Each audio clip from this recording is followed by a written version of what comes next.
चलो। नमस्कार साथियों, जय भीम, जय भारत। आज हम ग्राम सभा बड़ेत में यहाँ पहुँचे हुए हैं और हमारे साथ कुछ मातृ शक्ति, कुछ युवा शक्ति है। और इस बड़ेत गांव में जो ये देवीय आपदा जो आई है, ये अपने छौना घाट का जो क्षेत्र है और यहाँ पे जो तहसील है बसु केदार, उसका पूरा ये क्षेत्र है कि जिसमें 29 तारीख रात को देवीय आपदा आई और उससे यहाँ का जो जीवन है वो पूरा अस्त व्यस्त हो रखा है। लोगों की मकाने, लोगों के खेत, गौशालाएं और गाय भैंस जैसे कई ऐसी जो चीजें हैं इनकी की जो पूरी संपूर्ण रूप से क्षतिग्रस्त हो रखी हैं।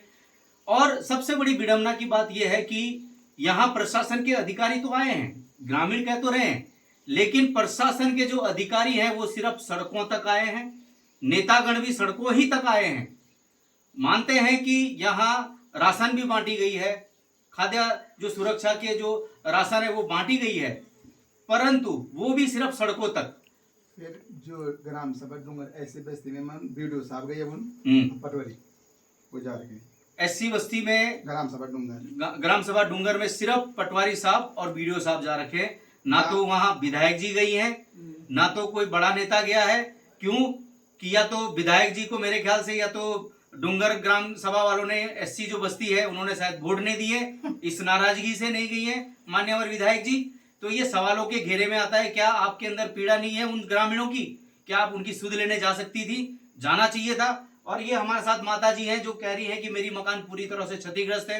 यहाँ पे हमारे भाई साहब हैं, विक्रम भाई साहब, इनकी भी पूरी संपूर्ण मकान और क्षति, मकान सहित खेत सहित सब कुछ क्षतिग्रस्त हो रखा है। और आज ये अपने संपूर्ण परिवार के साथ एक प्राइमरी स्कूल में रहने के लिए बेबस हैं। तो मैं भाई साहब से कहूंगा आप अपने सूक्ष्म शब्दों में 2 शब्द कहें कि क्या इस 29 तारीख को किस तरह से आपके साथ जो घटना घटी उस बारे में।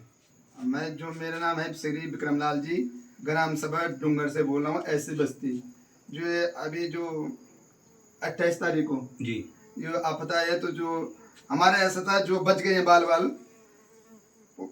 15 परिवार है वहाँ पे। 15 परिवार में जो 15 परिवार जो सलामत हुआ, आज जो गाय भैंस जमीन साहब 86-89 हो रखे, वो मकान साहब विरस्ट हो रखे है ना। अभी ऐसा जो प्राइमरी स्कूल में डूंगर ग्राम सभा प्राइमरी स्कूल में 15 परिवारों का परिवार है वहाँ पे रह रहे लोग। एक परिवार नहीं रह रहे, हम 15 परिवार स्कूल में वहाँ पर रह रहे हैं। अब किस हालत से रह रहे हैं वो भगवान मालिक है। पर हमारे ये है जो हमारे जो पहले बिस्तर बनने की मांग थी, बिस्तर बनने वो तो ये हम ऐसा ढंग से मौजा मिल जाता है जो हम कहीं पर घर बना सकते हैं। हमारे विधायक जी आसन नोटा जी आए, स्कूल में आए, वो वहाँ पे आए, झूठ नहीं बोलना है जो है ना। वहाँ पे आए, वहाँ पे देखा भाई बोलो अपनी मांग बोलो जो भी मांग है। तो वहाँ पे क्या बोला है कि सब लोगों ने बिस्तापना बोला, तो उन्हें बोले भाई बिस्तापना भी हो जाएगी जो भी होगा। माता नीचे नहीं है, पर वहाँ पे हमको तभी हमारे तहसील से हमको वहाँ पे खाद्य सामग्री भी मिला, अभी तक दे रहे हैं वो लोग। ठीक सरकार भी हमारे साथ है। पर अभी ऐसा विस्थापन का वो नहीं हो गए, कहाँ पे विस्थापन हो गए और घर विस्थापन नहीं होगा। तो हमारे ऐसा मांग थे हमारे घर बनाने के, जो आज डेट में जो घर बनना वो मौजा मिल जाए। तो कई बार हम जगह देखते, कई बार हम घर खोजते अपने हाथ से बना देते। हमारी मांग ये है बस। एक बात और कहना चाहता हूँ कि जो ग्रामीण घर से बेघर हैं, ये जो ग्रामीण हैं, जो मैं कहना चाहता हूँ कि चुनाव के तौर पे अभी जो है हम थोड़ा मैं बोले घर से बेघर हो रखे। अभी गाय भैंस हमारे वहाँ पस रखे, कहीं आज के डेट में रास्ता जाने के लिए नहीं, आने के लिए नहीं, ऐसा हो रहा है। अब कहाँ जाना है, क्या करेंगे? अब पशु है वो, तो कहीं पे जो है घर मिल जाते, कहीं पे हमको जमीन मिल जाते, कहीं पे हम अपने व्यवसाय कर देते हैं, तो गाय भैंस को बचा सकते थे हम। और मैं इस वीडियो के माध्यम से एक छोटी सी बात रखना चाहता हूँ। जो चुनाव के दौर पे जो कई लोग दायित्व करते हैं अपना और लड़ते हैं चुनाव, तो सुनने में यह आता है कि जैसे विधानसभा का चुनाव लड़ा जाता है तो 1-1, 2-2, 5-5 करोड़ तक खर्चा होता है और उसमें अनाधुन पब्लिक को दारू शराब मीट और पैसा बांटा जाता है। तो मैं कहना चाहता हूं उन जनप्रतिनिधियों को बाहर आए और जनता की आपदा के समय में उन पैसों को यहां लगाएं।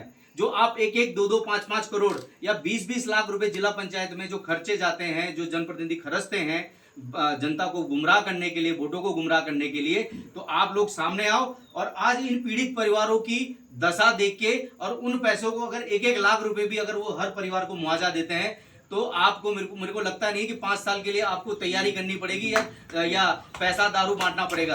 आपका वो बहुत बड़ा योगदान रहेगा और आप निश्चित ही जीतेंगे। तो जय हिंद, जय भारत और जय भीम।